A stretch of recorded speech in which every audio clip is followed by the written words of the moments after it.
નમસ્કાર મિત્રો, હું છું રમેશ. મિત્રો, ખેતીની અંદર એક નવી ટેકનોલોજી ખાસ કરીને ઘણા બધા મિત્રોએ આ નામ પણ નહીં સાંભળ્યું હોય, અને એ ટેકનોલોજી એટલે EPN ટેકનોલોજી, એન્ટોમોપેથોજેનિક નેમેટોડ. નેમેટોડ શબ્દ આવે એટલે આપણે ઘણી વખત નુકસાનકારક કૃમિઓ, નેમેટોડ અથવા ક્રમિયા જેને કઈ યાદ આવે. બે પ્રકારના કુદરતે નેમેટોડ બનાવ્યા હોય, એક ફાયદાકારક હોય ને નુકસાનકારક.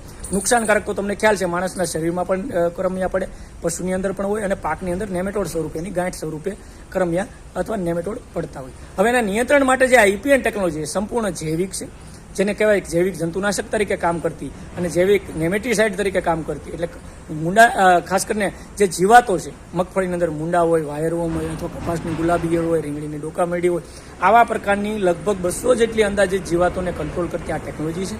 અને આ EPN ટેકનોલોજીનો ઉપયોગ મિત્રો જો આપણે અખતરા સ્વરૂપે એક એકરની અંદર ખાસ કરીને કરવો જોઈએ. એને વાપરવાની પદ્ધતિઓ, એના માટે કઈ રીતના કામ કરી શકાય, એ આપ વધારે માહિતી માટે કોન્ટેક્ટ કરી અને માહિતી પણ મેળવી શકશો. પણ આ EPN ટેકનોલોજી આવતા દિવસોમાં એક નવી ક્રાંતિકારી ટેકનોલોજી બની શકે એવી શક્યતા છે, કારણ કે ભારત સરકારની ICAR ઇન્સ્ટિટ્યૂટે અથવા ઇન્ડિયન કાઉન્સિલ ઓફ એગ્રીકલ્ચર, ભારતીય કૃષિ અનુસંધાન પરિષદે એપ્રૂવ કરેલી આ ટેકનોલોજી છે. તો આવતા દિવસોની અંદર સારી ગુણવત્તાવાળા EPN લઈ અને વાપરવા જોઈએ. થેન્ક યુ, આભાર.